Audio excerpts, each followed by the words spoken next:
What we face at the moment is big, powerful institutions like government and like vast social media companies working together in collusion to exclude certain opinions that are inconvenient to them.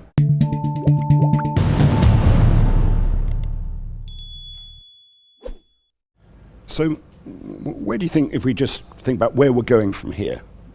Obviously our access to facts is a lot more tricky than we used to think. What's the future, do you see, Freddie, of a world where we are unsure about how we get at facts independently of perspective? I'm afraid my answer is not going to be that optimistic on this one. I think the reason we're having this conversation and the reason this whole question of facts and fact-checking has become important is because over the past few years, a particular elite, a particular group who've been in charge has lost confidence. The year of 2016 with those political shocks of Brexit and Trump is really when the atmosphere changed, and I think a lot happened during the pandemic as well.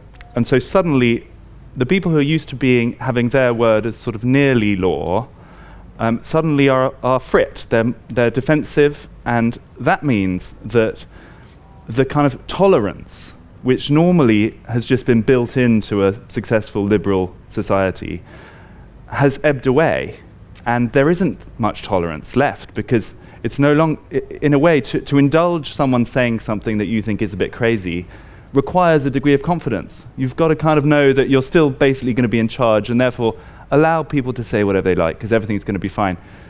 What's happened recently is that situation is no longer guaranteed, and so these huge machines have been moving to basically shut down what they now perceive as threats to the whole world order they want to be living in. That may sound now very kind of grandiose and big picture, but I think that's the sort of level which we need to be thinking about in terms of looking forward. What do you think is the future?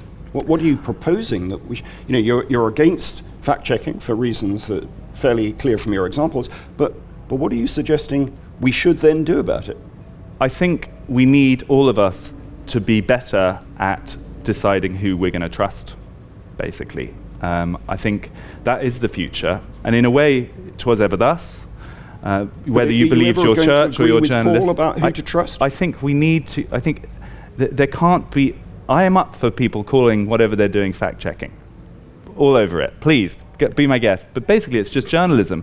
Someone will go to the Washington Post fact-check, or they go to Fox News fact-check. They'll get different versions of fact-checking. So ultimately, it's a competition out there. And you have to make your argument well, you have to win the argument, and you have to hope that enough people are going to trust you over the other guy. What concerns me about that is, going back to something you said earlier, you intimated that, as it were, the media and the university speaks ex cathedra. That is, without challenge. This is a core idea of right-wing libertarianism. That I'm not a right-wing libertarian. No, but that's why it worried me, because the famous Curtis Yarvin and Mencius Mollberg, one of the gurus of right-wing libertarianism, began this. What I would see as the assault on truth from the far right by saying the problem with the modern world is that universities and the media claim untrammeled and unchallenged right to speak the truth, whereas people like me who don't believe what they're saying are oppressed by that system. Actually, the university, it's a scientific peer review system, invented here, in early modern Britain, is the best thing about the university, the collective university, because by the time something comes out in the Lancet or whatever, it has been peer reviewed. Now, that process is not perfect. That's the fact-checking process, the analogous process of fact-checking in science. It's fairly rigorous. It's rigorous enough for me. What I am against is people being able to set up non-peer-reviewed scientific journals, which nearly always have two subjects, that women are biologically inferior and that black people are biologically inferior, and then real academics who may not be expert in those subjects migrate their work to these journals, and before you know it, you've got an academic journal that says black people are stupid and women should be child bearers, and then what do they say? We have the equal right as our, our open journal, our open source, non-peer reviewed amateur journal has the equal right to the Lancet or any other peer reviewed journal to a truth claim.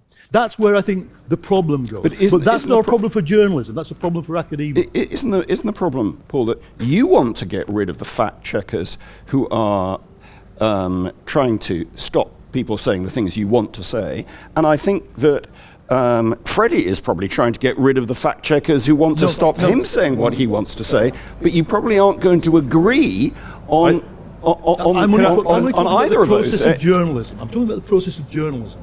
Sorry, just simply that. I don't want to get rid of fact checkers. I just don't think I don't think they solve the problem in journalism that people think they solve. This other problem of corporate and state censorship using the claim that something is deliberately untrue, I would argue is a different problem. I'm far more sympathetic to let it all flow. But let's remember, Meta, Facebook, just had to take over 200 pages down of quite provably fake editions of Der Spiegel.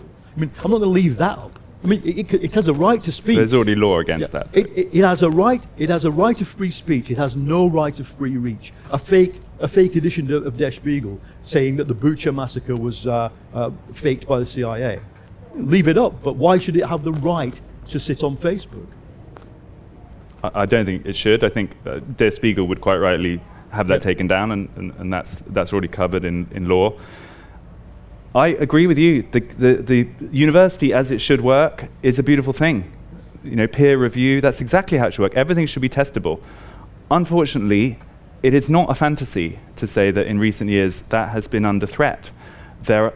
Both because of intimidation, association with government policies, where governments have been leaning on universities to exclude certain things. That has happened. So I would defend with you a proper peer-reviewed kind of academic freedom, and that's what we should be going after.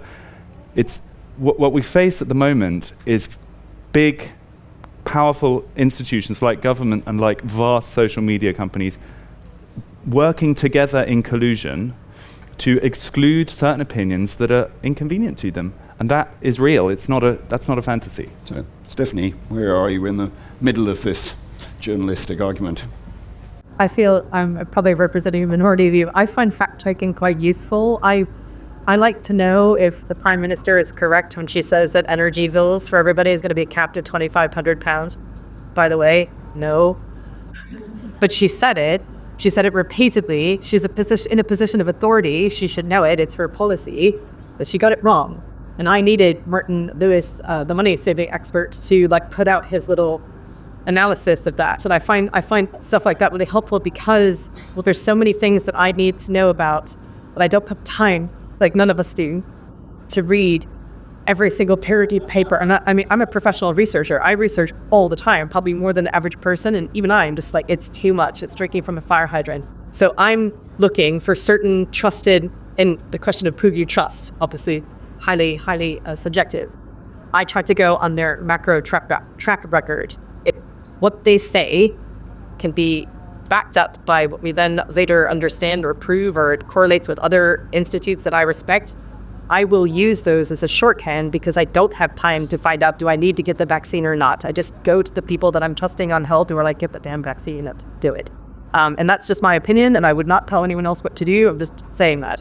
Ditto, I will follow certain financial things because that's not something I can look at every day, and there are certain people who that's their job. But I'm kind of realizing even in this conversation, maybe I'm just very old school, and I'm also just really tired. I just need that. I need that help.